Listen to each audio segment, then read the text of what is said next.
¿Qué hay, gente? ¿Cómo están? Aquí estamos de nuevo compartiendo con ustedes algunas de las historias que han sucedido por este planeta, historias raras y extrañas que hemos podido encontrar a lo largo de una pequeña investigación. Espero les guste. Esto sucedió en Francia y se hace llamar el pan maldito. Si ustedes quisieran que investigara alguna historia para contárselas, no duden en ponerlo en los comentarios o enviarlo a través de nuestra cuenta de Instagram, Testigos del Terror, y claramente les haremos caso para hacer más historias de estas. Así que, por el momento, continuamos con el pan maldito. Gracias y hasta pronto. El pan maldito. El verano de 1951 se convirtió en una pesadilla para los apenas 2000 habitantes del pequeño pueblo de Point Saint-Esprit. Una pesadilla puede decirse, pues incluyó visiones terroríficas, delirios y ataques de locura que afectaron a decenas de lugareños. Todo comenzó un 16 de agosto, cuando una veintena de personas se presentaron en el consultorio médico del pueblo, quejándose de náuseas, diarrea, dolores abdominales y accesos de frío. En principio, parecía la propagación de algún virus o bacteria, pero los pacientes, pese a mostrar intensos temblores en algunos casos, no tenían fiebre. Al contrario, para sorpresa del médico local, sus temperaturas corporales resultaron ser bajas, manteniéndose por debajo de los 37 grados. Tenían pulso débil y bradicardia. Sus corazones latían con inusual lentitud, entre los 40 y los 50 latidos por minuto. Un estado de postración depresiva, unido a una intensa agitación psicológica, se había adueñado de casi todos ellos. Se sospechaba de una intoxicación alimentaria masiva, pero los síntomas no terminaban de cuadrar con los envenenamientos más conocidos hasta en esa época. Durante los días siguientes aparecieron decenas de nuevos casos, todos en Point Saint-Esprit. Los afectados tuvieron que ser llevados a otros servicios médicos de la zona, cuyo personal pasó casi una semana intentando combatir la extraña epidemia.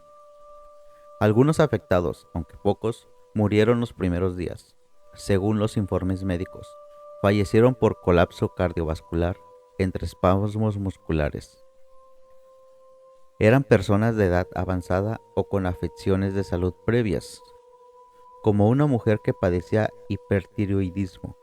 La única excepción fue un varón de 25 años, que había gozado de perfecta salud hasta ese entonces, pero que sucumbió a los mismos síntomas. Los niños se enfermaban con mayor virulencia que los adultos, aunque solo al principio, pues sus síntomas avanzaban con mayor rapidez. Algunos pacientes se recuperaban en 2 o 3 días sin mayores consecuencias, pero otros comenzaron a empeorar sin que nadie supiese cómo ayudarlos, pues el cuadro clínico no encajaba con patrones familiares para el personal sanitario. Los enfermos caían en un estado de agotamiento extremo, empeorando por el insomnio. Sus manos y pies palidecían por falta de riego, causando un torturante hormigueo y amenazando con provocar la muerte de los tejidos. Los síntomas compararon esos síntomas con la enfermedad de Raynaud, que en casos severos puede llegar a causar úlceras y necrosis en los dedos. Uno de los fallecidos había tenido, en efecto, un principio de gangrena en el pie. Los pacientes se quejaban de dolorosos calambres en las piernas, tan intensos que eran agravados por el peso de las sábanas. Presentaban salivación excesiva y ataques de sudoración. A veces se desmayaban. En esos momentos, las mediciones indicaban que su presión arterial se había desplomado. Una mujer embarazada sufrió hemorragias repentinas. Otras mujeres menstruaron fuera de su ciclo habitual y en mayor cantidad. La singularidad de los síntomas constituía un rompecabezas para los médicos, pero después de 10 días, los fallecimientos habían dejado de producirse y tenían la esperanza de que la situación empezase a mejorar. Entonces, el asunto se descontroló. Uno de los pacientes ingresados se levantó de la cama diciendo que era un avión y se lanzó por la ventana de su habitación situada en la segunda planta. Solo se rompió una pierna, y aún así los enfermeros tuvieron que perseguirlo durante un buen trecho para poder meterlo de nuevo en el hospital. Otra enferma, una chica joven, empezó a gritar diciendo que unos tigres la perseguían para devorarla. Otro vio cómo su corazón se le escapaba del cuerpo, por los pies, y suplicaba que se lo volviesen a meter en el tórax. Un joven despertó de su letargo y empezó a decir que estaba muerto y que en su cabeza estaba hecha de cobre. Otro aseguraba que unas serpientes alojadas en su estómago lo estaban devorando por dentro, y trató de ahogarse en el río para acabar con ellas. Una mujer sexagenaria se lanzó contra una pared rompiéndose varias costillas. Fueron experiencias aterradoras. El cartero Leon Armunier, que todavía era un adolescente, empezó a experimentar alucinaciones mientras hacía su reparto habitual del correo, montado en su bicicleta. Fue terrible. Tenía la sensación de estar menguando y menguando. Llamas y serpientes recorrían mis brazos. Cayó de la bicicleta y los vecinos lo llevaron a un hospital donde le tuvieron que poner una camisa de fuerza. De repente se vio en una habitación con otros 4 jóvenes, todos encadenados a sus camas, porque los ataques de locura los habían hecho incontrolables. Prefiero morir que volver a pasar por aquello, recordó después Armonia. A los doctores les intrigaba el hecho de que pareciese haber ciertos patrones comunes entre las visiones de los distintos pacientes, como el fuego, las serpientes o las criaturas de vivos colores, y señalaron en sus anotaciones que, en muchos casos, eran delirios similares a los de la abstinencia alcohólica. Algunos pacientes experimentaban arrebatos macabros, con tono autoinculpatorio. Por el contrario, experiencias místicas acompañadas de música celestial. Quienes tenían visiones o paranoias aterradoras eran imposibles de manejar, trataban de huir o lesionarse, y se sentían mucho más agitados y ansiosos cuando se los intentaba contener. Se asumía que, en los casos más leves, los afectados ni siquiera se acercaron a los hospitales y experimentaron sus delirios en casa. Se calculó un número total de unos 150 habitantes afectados de locura, un tercio de los cuales terminaron ingresados en instituciones psiquiátricas donde se los pudiese manejar mejor. Con la aparición de los trastornos mentales, los médicos pudieron por fin trabajar en una hipótesis, el ergotismo, intoxicación por un alcaloide llamado ergotamina, que está presente en el hongo Claviceps purpurea, y a partir del cual el químico suizo Albert Hofmann había sintetizado el LSD en 1938. Este hongo es conocido como ergot en algunos países, pero tiene el más descriptivo nombre de cornezuelo del centeno. En España, sus esclerosios, vainas con forma de cuerno de color oscuro y aspecto bastante feo, recuerdan a pupas larvarias o a los sacos de huevo de algunos insectos. Aparecen en las espigas de las gramíneas silvestres y también en las de algunos cultivos y en especial del centeno. Estos esclerosios son depósitos de alimento que forman parte del ciclo vital del hongo. En un cultivo infectado de estos cornezuelos, los alcaloides que contienen contaminan el grano, pasan a la harina y de ahí al consumo humano. Sus efectos nocivos, tanto los alucinógenos como los circulatorios, como la gangrena, son conocidos desde hace mucho. Los asirios ya hablaban de las intoxicaciones producidas por el consumo de pan de centeno, hecho con grano contaminado. En la antigua Grecia se consumía a propósito para entrar en contacto con la divinidad, en ciertas ceremonias religiosas. Durante la Edad Media, esas intoxicaciones eran tan frecuentes que toda una orden religiosa, los Hermanos Hospitalarios de San Antonio, se especializó en atender a los afectados de lo por entonces llamaban el fuego de San Antonio. En una peculiar mezcla de superstición y ciencia intuitiva, la cura recomendada en la época consistía en una peregrinación a Santiago. Aunque en Francia no se habían conocido envenenamientos por cornezuelo desde el siglo XVIII, la asociación de la epidemia de Pont-Saint-Esprit con el ergotismo fue aceptada por las autoridades. La contaminación del agua estaba descartada. Algunos habitantes habían bebido agua del suministro local pero estaban libres de síntomas. En cambio, quienes habían comido pan habían enfermado en mayor o menor grado. Las existencias de la panadería local, foco del problema, fueron arrojadas al río. las autoridades de otras poblaciones prohibieron la pesca durante una temporada.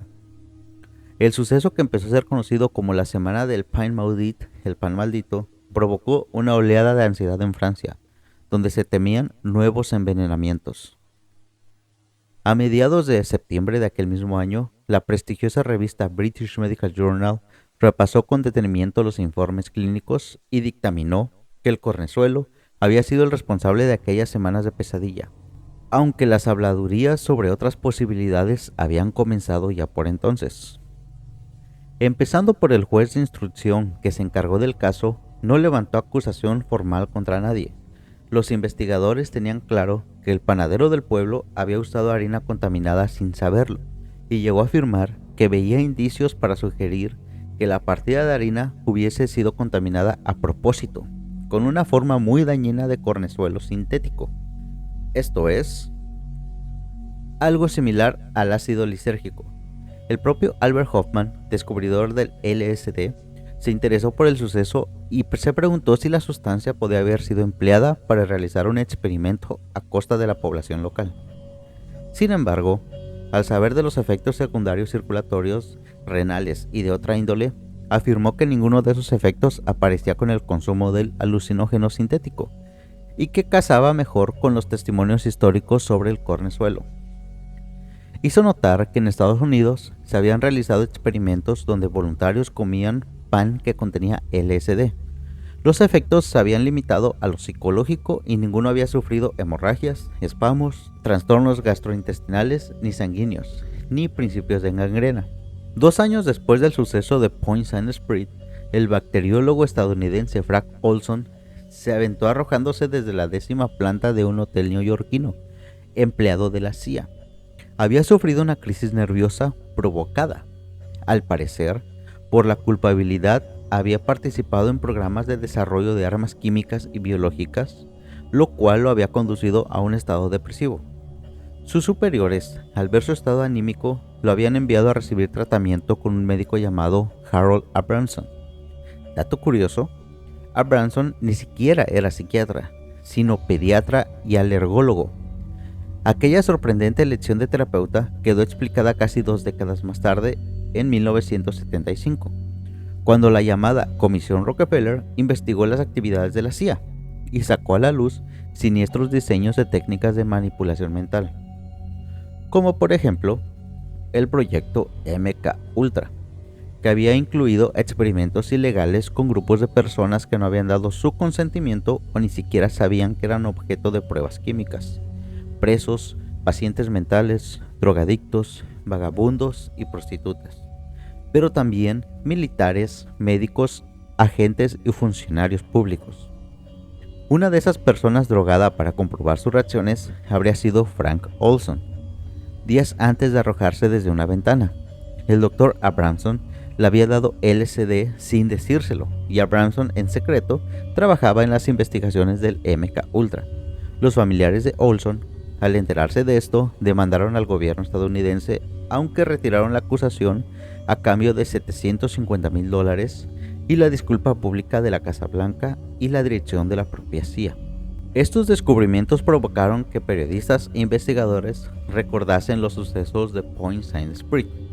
Algunos empezaron a indagar, nunca encontraron una prueba concluyente de la supuesta relación entre el Pain Maudit y el MK Ultra, pero formularon incómodas preguntas.